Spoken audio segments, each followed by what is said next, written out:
Good morning, everyone.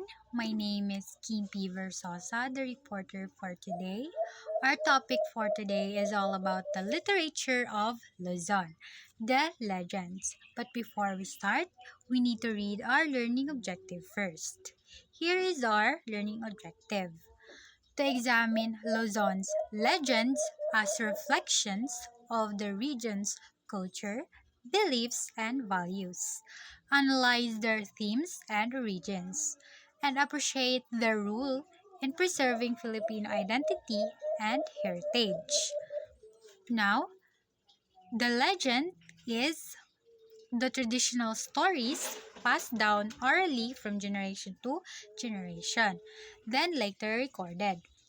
They explain the origins of places, natural phenomena, names, or objects, blending history, imagination, and local beliefs. So the legends are one of the traditional narratives that blend history, imagination, and cultural belief to explain the world, origins, and values of a people. So, popular legends of Luzon. The first one is the legend of Mount Mayon and Bicol region. Daragang Mayon, a beautiful maiden, fell in love with Panganoron.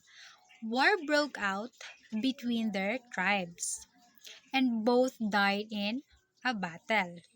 Magayon was buried, and over time, the ground above her grave rose into a perfect cone-shaped mountain. Local says the clouds that cover its peak are Panganoron, kissing her, and the rain that falls are his tears. So the legend of Mount Mayon, see, Daragang Magayon comes from the Bicol region. Daragang Magayon means a beautiful maiden. Magayon sacrificed her own happiness to save her father. Panganoron risked everything to be with her. Their love was so powerful it became part of the land itself. The lesson of this story is true love involves sacrifice, courage, and devotion that last beyond death. So the second one is the legend of the pineapple. Pina was a lazy, spoiled girl who always asked where things were instead of looking for them. One day, her mother, frustrated and ill, wished that Pina would grow 1,000 eyes so she could see everything. Pina disappeared and in her place grew a yellow fruit covered with many eyes. It's called the pineapple. So the legend of pineapple is one of the most beloved and widely taught Tagalog legends. The Alamat ng Pinya explains how the pineapple got its crown and many eyes. Pinang's is the greatest fault was not trying to find things herself.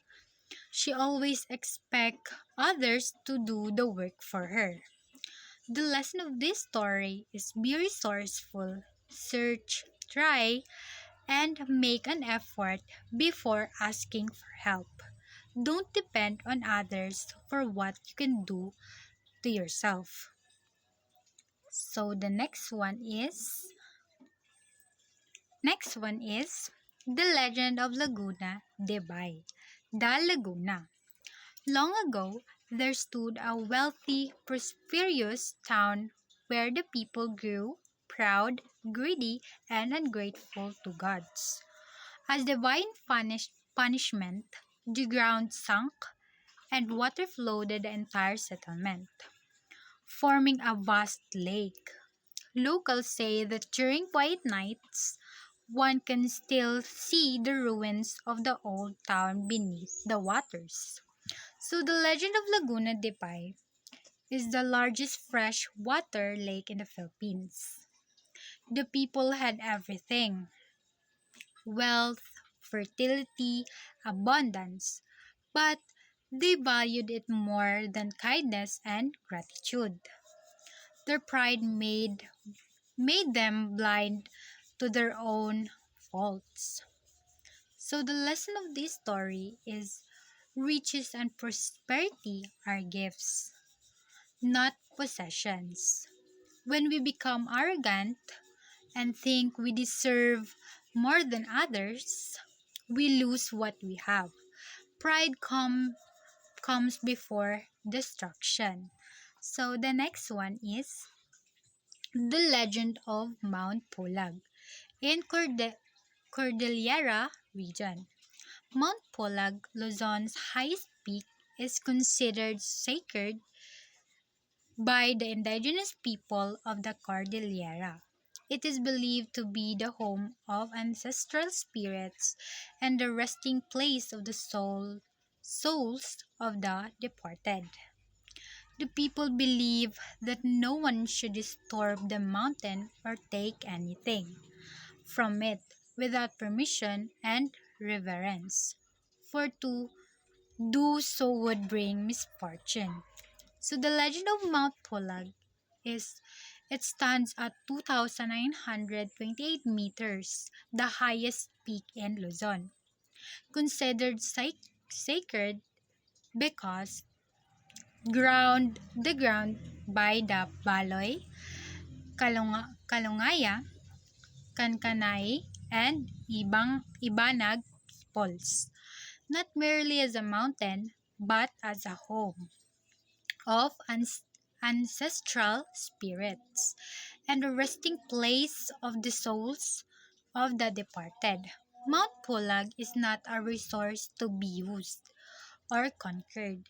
It is a living spiritual being. The lesson of this story is nature is not ours to take or exploit. Every mountain, trees, and rock has a spirit and a purpose. We must ask permission, take only what we need, and leave with no trace.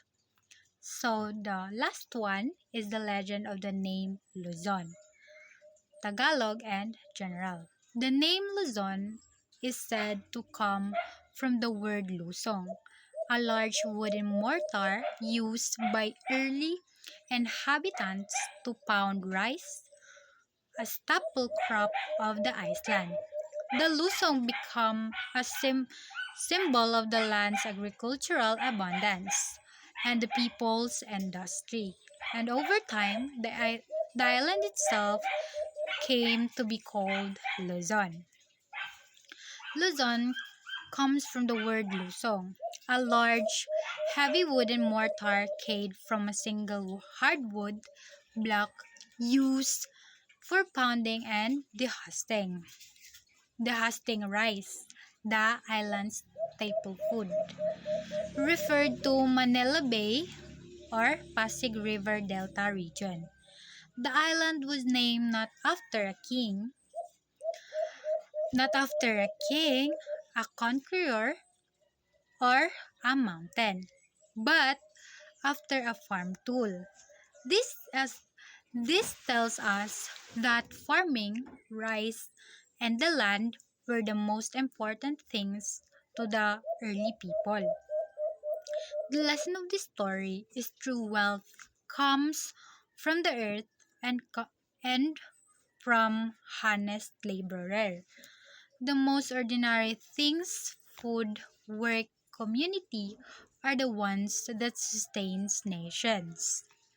So the conclusion of this topic is Luzon's legends are more than entertaining stories.